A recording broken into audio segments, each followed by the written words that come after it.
E aí, pessoal?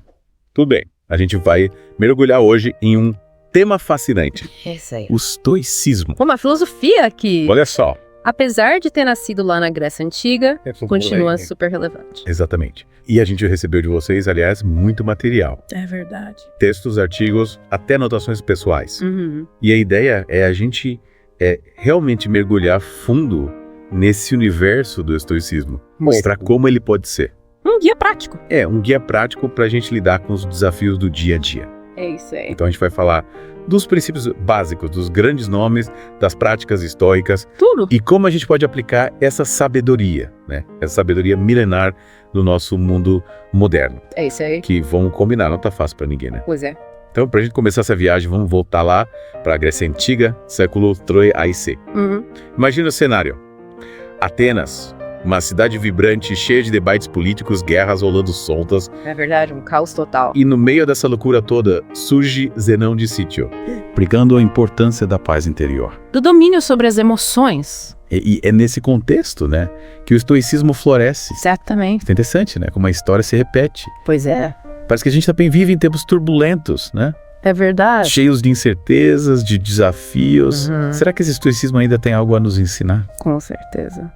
E a prova disso é que grandes estoicos como Sêneca, Epicteto, Marco Aurélio continuam sendo lidos e estudados até hoje. Falando em Marco Aurélio, né? É incrível pensar que um imperador romano, Pois é. no auge do poder, né, encontrava tempo para escrever sobre filosofia e sobre como viver uma vida virtuosa. É verdade. Exemplo pra gente, né? Então, mas vamos do que interessa, né? O que é esse tal de estoicismo? Mano. Quais são os seus princípios básicos? O que ele tem a nos dizer sobre como viver uma vida mais plena, mais significativa? No centro do estoicismo está a ideia da dicotomia do controle, um conceito que com certeza você vai achar super relevante.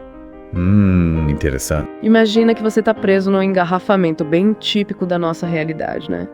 Aqui nunca. Você controla o trânsito. Claro que não. É aí que entra a sabedoria estoica. Yeah. A gente precisa focar naquilo que a gente pode controlar. Nossas ações, pensamentos, reações.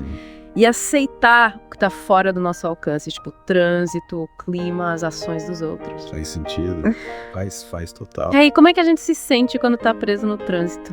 Me dá uma frustração, uma raiva. Pois é, a gente gasta energia com coisas que não podemos mudar, né? O que já foi, ou se preocupa com o que pode acontecer no futuro. É verdade. E o estoicismo nos convida a direcionar essa energia para o presente, para aquilo que podemos influenciar de fato. Entendi. É o chamado para ação consciente, para responsabilidade sobre as nossas escolhas. Então, em vez de reclamar do chefe, por exemplo, eu deveria focar em fazer meu trabalho da melhor maneira possível. Buscar aprimorar minhas habilidades, minhas atitudes. Perfeito. E, em vez de remoer um erro do passado, você pode analisar a situação, aprender com ela e seguir em frente com mais sabedoria. A dicotomia do controle nos liberta da culpa, da frustração e nos coloca no banco do motorista da nossa vida. Gostei dessa analogia. É como se a gente tivesse o volante nas mãos, mas muitas vezes deixa o carro andar no piloto automático, né? Sem ter consciência do caminho que estamos percorrendo. E o estoicismo nos convida a assumir o controle, a escolher conscientemente a direção que a gente quer seguir, mesmo diante dos obstáculos e imprevistos que surgem pelo caminho. Legal. Mas, e além dessa dicotomia do controle, quais outros princípios o estoicismo defende? Outro conceito fundamental é o de viver de acordo com a natureza. Mas calma, a gente não tá falando de virar eremita e viver isolado do mundo. Ufa. Ainda bem. Na verdade, esse princípio nos convida a usar a nossa capacidade de raciocínio, que nos diferencia dos outros animais, para viver em harmonia com o universo, com as leis da natureza e com a nossa própria natureza humana. Entendi. É que se a gente buscasse entender nosso lugar no mundo, né? Agir com sabedoria e aceitar o fluxo da vida com seus altos e baixos. Exatamente. E como a gente faz isso na prática? Para alcançar esse estado de harmonia e sabedoria, o estoicismo nos apresenta as 4 virtudes cardeais: sabedoria, justiça, coragem e temperança. 4 virtudes. Lembra aqueles jogos RPG, sabe? Zé, Cada jogador precisa desenvolver suas habilidades para vencer os desafios. É uma ótima analogia. E no jogo da vida, essas virtudes são nossos superpoderes. Legal. A sabedoria nos ajuda a discernir o certo do errado, a justiça nos guia para agir com ética e imparcialidade. A coragem nos impulsiona a enfrentar os medos e desafios, e a temperança nos ensina a controlar os impulsos, a buscar o equilíbrio em todas as áreas da vida. Exatamente. E como em um RPG, o desenvolvimento dessas virtudes exige prática, dedicação e constante aprimoramento. É como se a gente tivesse que treinar, né? Para ficar mais forte. Isso. E como a gente coloca essas virtudes em prática? Tem algum manual de instruções? O legal do estoicismo é que ele não é só teoria, ele é prático. Os estoicos desenvolveram várias técnicas para incorporar esses princípios no dia a dia, e a gente vai explorar algumas delas mais a fundo nos próximos blocos. Que legal. Eu tô curioso para saber como aplicar essas técnicas na minha própria vida. Pois é. Mas, por enquanto, vamos fazer uma pausa para respirar fundo, né? Assimilar tudo que a gente aprendeu até aqui. Boa ideia. E, na volta, a gente mergulha ainda mais fundo no universo do estoicismo, Isso. explorando conceitos como amor fati, as práticas estoicas e como aplicar essa filosofia milenar nos desafios do nosso dia a dia. Aguardem. Fiquem ligados. Voltamos já já. E aí, pessoal, de volta ao nosso mergulho no mundo do estoicismo. A gente viu na primeira parte que essa filosofia tem tudo a ver com assumir o controle daquilo que está ao nosso alcance. Mas quando as coisas fogem do nosso controle? Como lidar com as adversidades, as frustrações, as perdas inevitáveis da vida? Essa é uma questão que mexe com todo mundo, né? Afinal, a vida não é um mar de rosas. Imprevistos acontecem, planos dão errado, pessoas que amamos se vão. Como o estoicismo encara essa realidade? É aí que entram os conceitos mais poderosos e, ao mesmo tempo, mais desafiadores do estoicismo, o amor fati, ou seja, o amor ao destino. Amor fati. Nossa, que nome intrigante. Mas me explica melhor. Como é que a gente pode amar o destino, principalmente quando ele nos pega peças? Tipo, perder o emprego, lidar com a doença, passar por um término de relacionamento. Amar essas coisas parece meio masoquista, né? Calma, não é bem assim. O amor fati não significa negar a dor, a tristeza ou a frustração que essas situações podem causar. É sobre reconhecer que a vida é feita de altos e baixos, que desafios são inevitáveis e que, muitas vezes, não temos controle sobre o que acontece com a gente. Então, o amor fati seria uma forma de aceitar a realidade como ela é. Sem se revoltar, sem se vitimizar. Exatamente.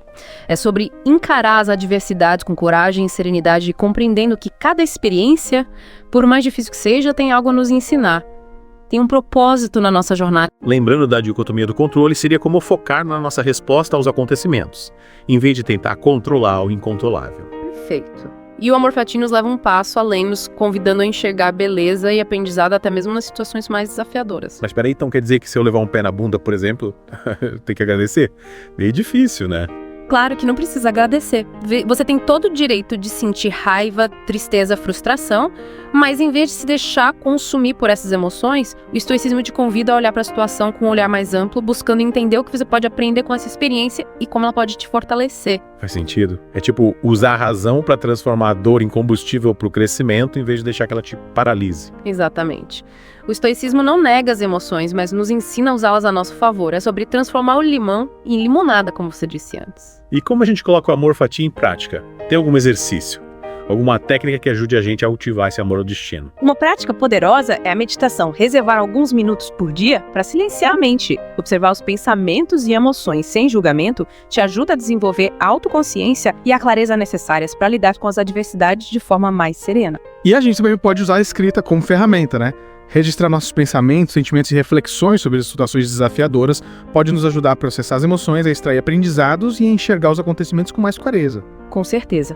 E além dessas práticas individuais, o diálogo com amigos, familiares ou com um profissional da área da saúde mental também pode ser muito valioso para lidar com as dificuldades e fortalecer a resiliência. Falando em resiliência, me parece que essa é uma das grandes lições do estoicismo, né? Desenvolver a capacidade de se adaptar às mudanças, de superar os obstáculos e de sair fortalecido das experiências difíceis. Sem dúvida. O estoicismo nos ensina que a vida é imprevisível, que desafios são inevitáveis e que a nossa força interior está em como respondemos a esses desafios é sobre cultivar a serenidade diante da tempestade, a coragem para seguir em frente e a sabedoria para extrair aprendizados de cada experiência. E como a gente sabe se está no caminho certo? Se a gente está realmente aplicando o amor fati e os outros princípios estoicos na nossa vida? O estoicismo não oferece respostas prontas, mas nos convida a fazer as perguntas certas. Uma boa pergunta para se fazer é: Estou agindo de acordo com meus valores. Estou fazendo o meu melhor com as ferramentas que eu tenho para lidar com essa situação. Se a resposta for sim, você está no caminho certo, independentemente do resultado final. Faz todo sentido. O importante é o processo, a intenção, a busca por viver de acordo com nossos princípios. Mas e a felicidade? Onde ela entra nessa história toda? O estoicismo busca a felicidade ou é uma filosofia meio pessimista focada só em suportar o sofrimento? De jeito nenhum. O estoicismo busca sim a felicidade, mas a define de uma forma diferente da visão tradicional para os estoicos. A felicidade não está em bens materiais, prazeres passageiros ou na ausência de problemas. Então a felicidade estoica não é sobre ter uma vida perfeita sem perrengues, mas sobre ter a força interior para lidar com os desafios da vida de forma serena e sábia. Exatamente. É sobre encontrar contentamento e paz interior. Independentemente das circunstâncias externas, é sobre viver em harmonia com a natureza, com os outros e principalmente consigo mesmo. Mas como alcançar essa paz interior, essa felicidade autêntica em um mundo tão caótico e cheio de distrações? O estoicismo nos oferece um conjunto de práticas e técnicas para cultivar essa paz interior e a gente vai explorar algumas delas no próximo bloco.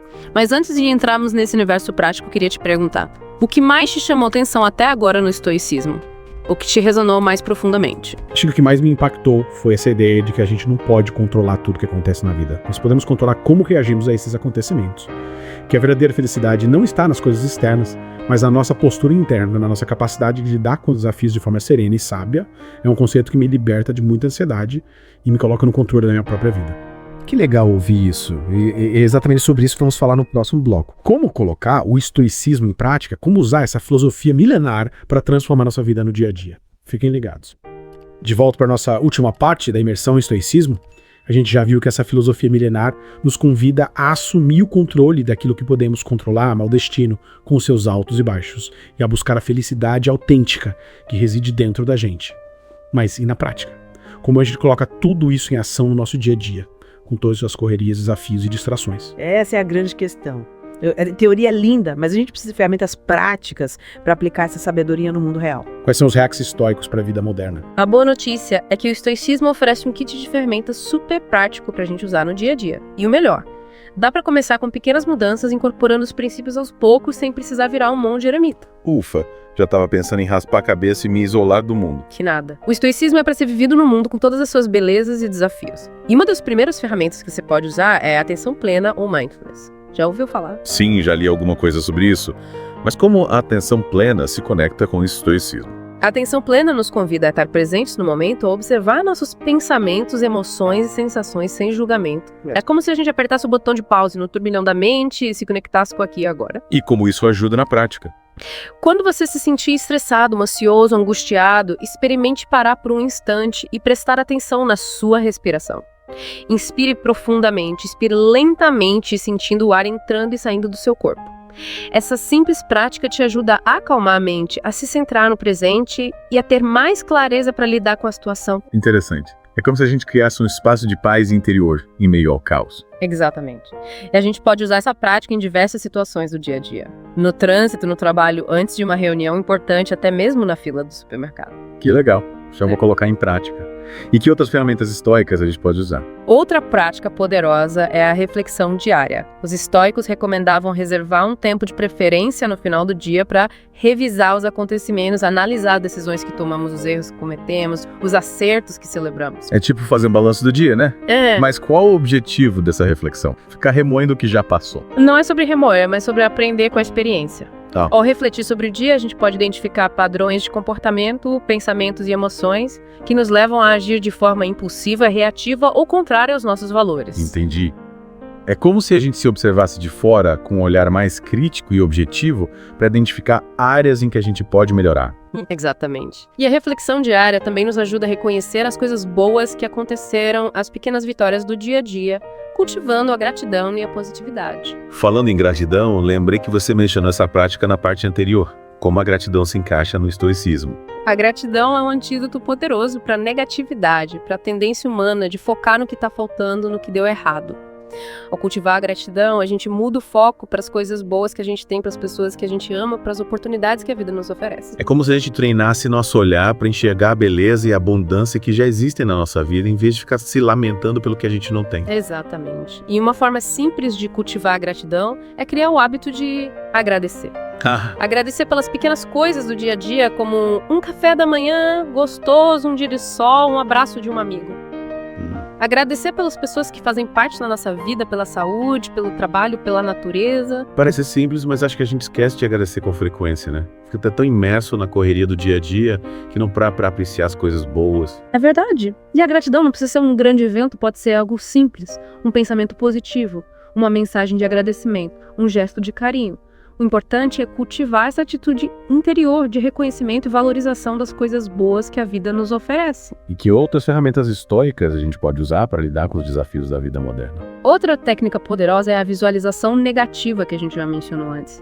Sei que o nome pode assustar um pouco, mas é um exercício super útil para fortalecer a resiliência e se preparar para os imprevistos da vida. Me explica melhor como funciona essa visualização negativa. É tipo pensar em tudo de ruim que pode acontecer. A ideia é imaginar cenários desafiadores como perder o emprego, lidar com uma doença e enfrentar um conflito familiar. Mas não é sobre se torturar com pensamentos negativos, e sim sobre se preparar mentalmente para lidar com essas situações, caso elas aconteçam. Entendi. É como se a gente fizesse um treino mental para fortalecer nossa capacidade de lidar com as adversidades. Exatamente. Ao visualizar esses cenários, a gente pode pensar em estratégias para lidar com a situação, identificar os recursos que a gente tem disponíveis e desenvolver a coragem e a serenidade necessárias para enfrentar o desafio. Assim, se a situação realmente acontecer, a gente já vai estar mais preparado para lidar com ela. Nossa, faz muito sentido. É tipo aquele ditado, é melhor prevenir do que remediar. Mas e se a gente se sente sobrecarregado, sem saber por onde começar, o estoicismo tem alguma dica para esses momentos? Claro. Uma dica valiosa é focar no que está sob seu controle. Em vez de tentar resolver todos os problemas do mundo de uma vez, escolha uma pequena ação que você pode fazer agora, nesse momento, para melhorar a situação. Entendi. É tipo dividir o problema em pequenas partes, em ações concretas que a gente pode realizar, em vez de ficar paralisado pela enormidade do desafio. Exatamente. E lembre-se, o progresso, por menor que seja, é sempre um motivo para celebrar. O estoicismo não é sobre perfeição, mas sobre a busca constante por se tornar a melhor versão de si mesmo, um passo de cada vez. E aí, pessoal, o que vocês acharam dessa imersão no mundo do estoicismo? Sentiram que essa filosofia milenar pode ser uma aliada poderosa para a gente viver uma vida mais plena e significativa no mundo moderno? Estiramos que sim. O estoicismo nos oferece um conjunto de ferramentas práticas e atemporais para a gente lidar com os desafios da vida, cultivar a paz interior, fortalecer a resiliência e encontrar a felicidade autêntica. E para quem se interessou e quer se aprofundar no tema, a gente recomenda a leitura de alguns autores clássicos, como Marco Aurélio, Sêneca e Epicteto. Com certeza. E vocês podem encontrar diversas traduções e adaptações dessas obras para o português, além de podcasts, vídeos e cursos online sobre o tema. É isso aí. E não se esqueçam de compartilhar com a gente as suas dúvidas, reflexões e experiências com o estoicismo. A gente adora saber como essa filosofia está impactando a vida de vocês. Por hoje é só, pessoal. Esperamos que vocês tenham gostado dessa jornada estoica. Fiquem ligados que em breve a gente volta com mais um mergulho profundo em um tema fascinante. Até o próximo. Tchau, tchau.